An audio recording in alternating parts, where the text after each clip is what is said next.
किसी घने जंगल के किनारे एक छोटा और कमजोर खरगोश रहता था।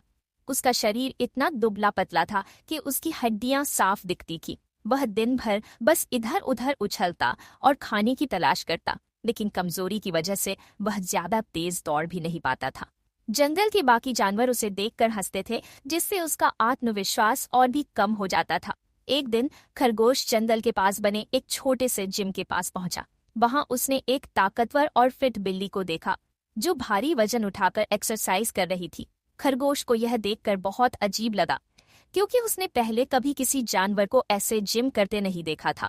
तुम कौन हो? खरगोश ने हिम्मत जुटाकर पूछा।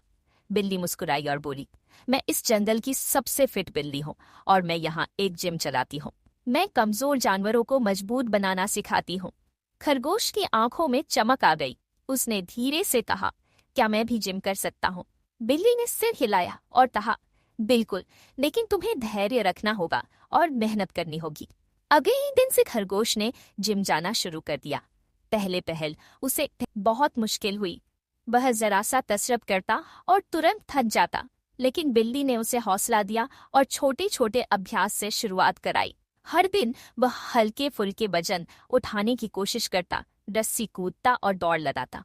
धीरे धीरे उसकी सहन शक्ति बढ़ने लगी। बदलाव की राह पर हफ्ते बीतते गए और अब खरगोश पहले से ज्यादा ताकतवर महसूस करने लगा। उसका शरीर मजबूत होने लगा और वह पहले से ज्यादा तेज दौड़ने लगा। जंगल के जानवर, जो कभी उसे कमजोर कहकर चिढ़ाते थे, अब हैरान थे। एक दिन जब वह तेजी से दौड़कर एक लंबी छलांग लगाकर पेड़ के ऊंचे तने पर चढ़ गया, तो सब जानवर तालियां बजाने लगे।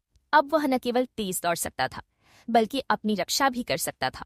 एक सीख खरगोश ने बिल्ली का धन्यवाद किया और कहा, अगर तू मुझे यह सब न सिखाती तो मैं कभी भी खुद पर विश्वास नहीं कर पाता। बिल्ली मुस्कुराई और बोली, सच्ची ताकत तुम्हारे अंदर थी, मैंने बस तुम्हें मेहनत करना सिखाया। इस तरह एक कमजोर खरगोश अपनी मेहनत, धैर्य और सही मार्गदर्शन से जंगल का सबसे फुर्तीला और ताकतवर खरगोश बन गया।